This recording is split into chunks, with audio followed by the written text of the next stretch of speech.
അപ്പോൾ എപ്പോഴും പരാതിപ്പെട്ടിയാന്ന് വിചാരിക്കും.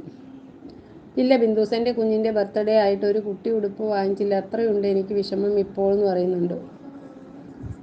അതെന്തിനാ നീ ഇത് ഈ ലൈവ് ഓർത്തിട്ട്? ലൈവിലുള്ളവരൊന്നും അല്ലല്ലോ നിനക്ക് തിന്നാൻ തരുന്നത്. നീ നിന്റെ കാര്യങ്ങളൊക്കെ മര്യാദയ്ക്ക് ചെയ്യുക. എനിക്ക് അത് കേൾക്കുമ്പോൾ ദേഷ്യം പിടിക്കുന്നു.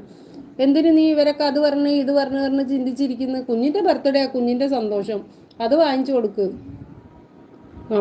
നമ്മളെ ഫാമിലി ആയിട്ട് ഈ ഒരു ലൈവുമായിട്ട് യാതൊരു കണക്ഷനും, ലൈവിലുള്ളത് അവൾ അപ്പം തീർന്നു.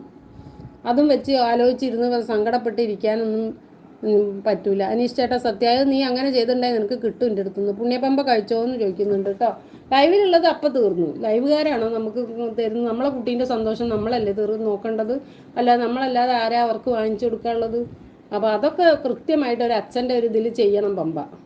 ലൈവിലുള്ളവർ അത് ഇത് പറഞ്ഞിട്ട് നിന്റെ കടമകളൊന്നും നീ ചെയ്യാതിരിക്കരുത്. തൊട്ടാവാടി ആവല്ലേ പമ്പ. ഞാൻ നിന്റെ അടുത്തെങ്ങാനും ഉണ്ടെങ്കിൽ ഒരടി തന്നേനെ നിന്റെ ഈ സംസാരത്തിന്.